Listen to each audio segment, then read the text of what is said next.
Numbers don't lie.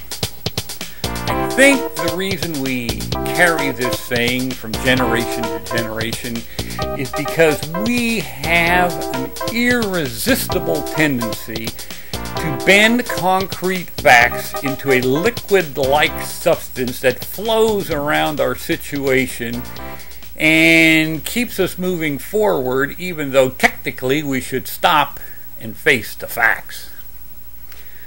I've been thinking a lot lately. Don't worry, nothing dangerous here. There are 300 million of us currently in this country.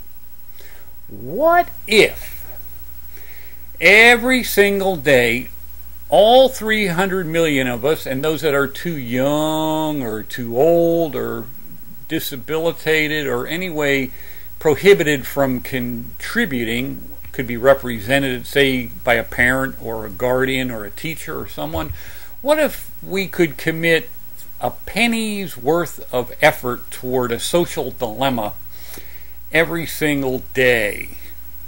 That would equal $3 million worth of effort without spending a dime every single day on a yearly basis. That would amount to over $100 million towards solving a social issue without anyone spending one red cent. Now, some of you are probably saying, yeah, that sounds good on paper, but it'd never fly. People don't get along enough to agree on what to do. Well, I think I somewhat understand why that is. Somewhere along the line, we've lost focus of the ability to be united and at the same time disagree. Agree to disagree.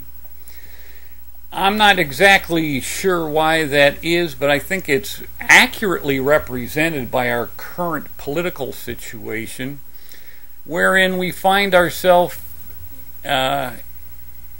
agreeably, oddly enough, in a situation where sometimes you have to buy tickets to see an elected official or acquire a ticket to see an elected official. Without blaming any political party or person for this being right or wrong, because after all, is we the people that allows this to happen. We have the ability to stop it from happening, but we seem to be all right with it at this point in time. You see, if you think about it, politicians are the maintenance crew of our society.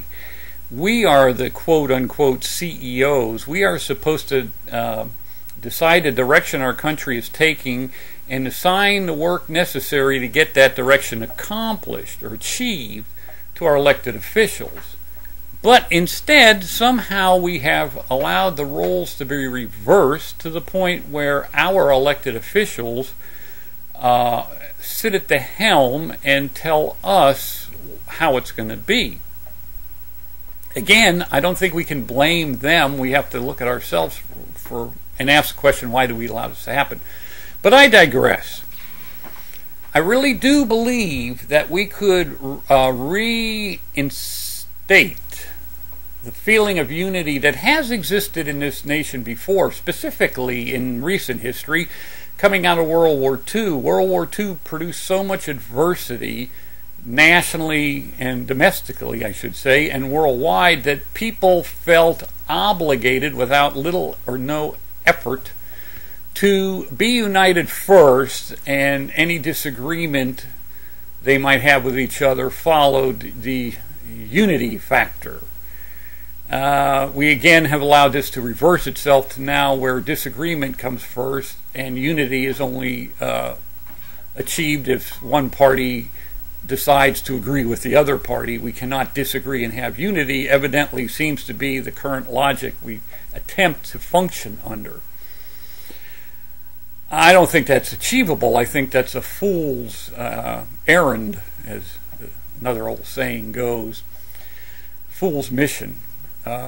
We need to try and consider the fact that we can unite as a nation and still disagree. This is not a new concept. It has existed before and has produced many positive results.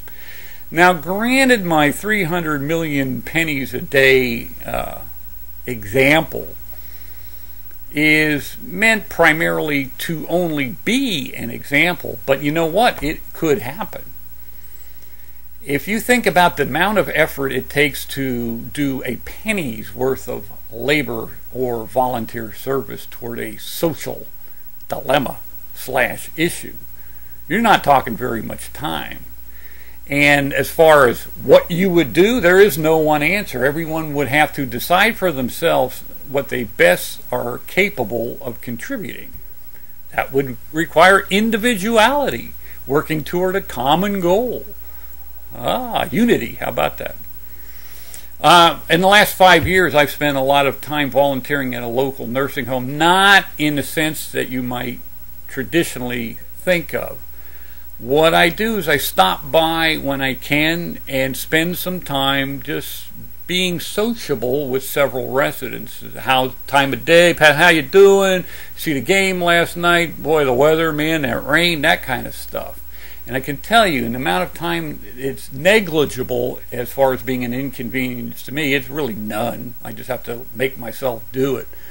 The amount of results it has produced in a positive way to the lives of those I have spent the time with is worth more than a professional doctor's fee would be, because they've come back to life in a sense. So anyway, numbers do not lie.